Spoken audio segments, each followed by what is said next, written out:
కంది మండలం మామిడిపల్లి గ్రామంలో శ్రీ రేణుక ఎల్లమ్మ తల్లి దేవాలయంలో బోనాల పండుగ మహోత్సవం అంగరంగ వైభవంగా నిర్వహించిన గ్రామస్తులు.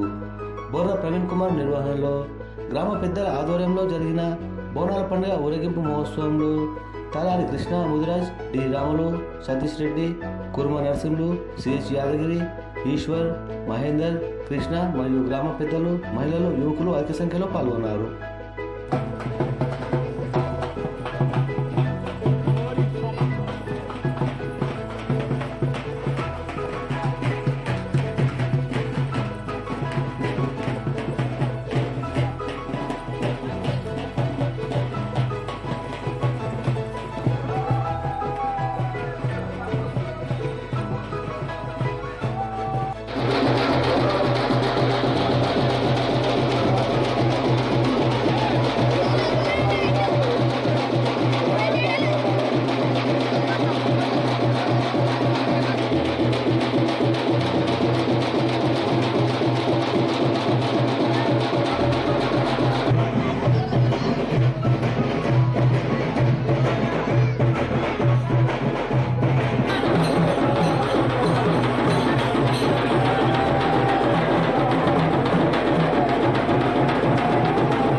మామిడిపల్లి గ్రామ ప్రజలకు మరియు భక్తులకు, అలాగే గ్రామ పెద్దలకు, సర్పంచ్, ఉప సర్పంచ్, వార్డు సభ్యులకు, వివిధ సంఘాల అధ్యక్షులకు ఈ వరుసల పండుగ శుభాకాంక్షలు తెలియజేస్తున్నాను.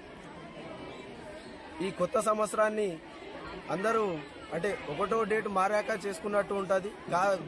మా ఊళ్ళో మాత్రం ప్రతి ఏటా సంవత్సరం సంక్రాంతి ముంగట ఆషాఢంకి ముందు 3 రోజులుగా చూసుకొని ఈ పండుగని ఎల్లమ్మకు గ్రామం నుంచి ప్రతి ఇంటింటి నుంచి అందరూ అమ్మవారి దగ్గరికి వచ్చి ఇంటి నుండి భోజనాలు తెచ్చుకొని అట్లనే అమ్మవారికి నైవేద్యాలు సమర్పించి వండుకొని అమ్మవారికి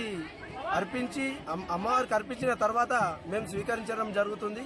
అలాగే ఇంటింటి నుంచి మొక్కున్న వారు అమ్మవారికి బోనాలు తీసి వాళ్ళ కోరికని తెలియజేసుకుంటారు.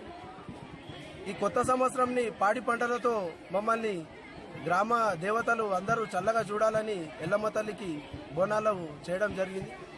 కావున అమ్మవారి ఆశీస్సులు మా మామిడిపల్లి గ్రామ ప్రజలు అందరి మీద ఉండాలని కోరుతూ ధన్యవాదాలు. ఎల్లమ్మ బోనాల పండుగ సందర్భంగా అందరికీ పెద్దలకు చిన్నలకు శుభాకాంక్షలు తెలియజేస్తూ ఇలాంటి బోనాల పండుగ ప్రతి సంవత్సరం ఘనంగా జరుపుకోవాలని కోరుకుంటూ అందరికీ తెలియజేస్తా ఉన్నారు. ఈరోజు కాకుండా ప్రతి సంవత్సరము అమ్మవారు నిలబెట్టినప్పటి నుంచి ఇప్పటి వరకు మా ఊరి గ్రామస్తులు పెద్ద మనుషులు ప్రతి పిల్ల జిల్లాలతో అందరూ కలిసిమెలిసిగా ఈ యొక్క అమ్మవారిని పూజించి బోనాలు గినాలు చేసి వాళ్ళని వీళ్ళని అందరిని పిలిచి కార్యక్రమాలు నిర్వహిస్తుంటాం. కాబట్టి ఈ యొక్క అనివార్య కారణాల వల్ల వర్షాలు పడ్డాయి కాబట్టి అనుకోకుండా కూలిపోయినందుకు ఈ బుర్ర ప్రవీణ్ అనే యువకుడు ఆయన ఆధ్వర్యంలో ఈ యొక్క కార్యక్రమాన్ని నిర్వహించడము చాలా సంతోషము. అది ఇప్పుడు మేము ఈరోజు పండుగ చేసుకోవాలంటే అసలు ఖాళీ మట్టే ఉంటుండే కాబట్టి అలా గ్రామంలో ఉన్నటువంటి యువజన సంఘ నాయకులు కాకుండా ఆయన ముందుకు వచ్చి ఆ పని చేయడము కొంతమంది కూడా చేయడం కూడా జరిగింది. కాబట్టి గ్రామస్తులందరికీ కూడా నా యొక్క ధన్యవాదాలు తెలియజేస్తూ ఈ యొక్క కార్యక్రమాన్ని ఇంకా ముందుకు ప్రతి ఒక్కరూ ఇంత సహకరిస్తే బాగుంటుందని చెప్పి వాళ్ళు కూడా సహకరిస్తే బాగుంటుందని చెప్పి నా మనస్ఫూర్తిగా నేను తెలియజేస్తున్నాను. ఎవరైతే ఈ టెంపుల్కి సంబంధించిన వాళ్ళు వాళ్ళు ఏమైనా కొంచెం మమ్మల్ని కన్సిడర్ చేస్తే ఈ టెంపుల్ ఇంకా బాగా డెవలప్ అవుతుంది. కన్స్ట్రక్షన్ చేస్తే టెంపుల్ ఎంతో కష్టపడి సరే పేరును తీస్తే రాజకీయం కావచ్చు కానీ ఈ కష్టపడ్డ వాళ్ళకు కృతజ్ఞతలు ఆ అమ్మవారి ఆశీస్సులు ఎల్లప్పుడూ ఉండాలని భగవంతుడు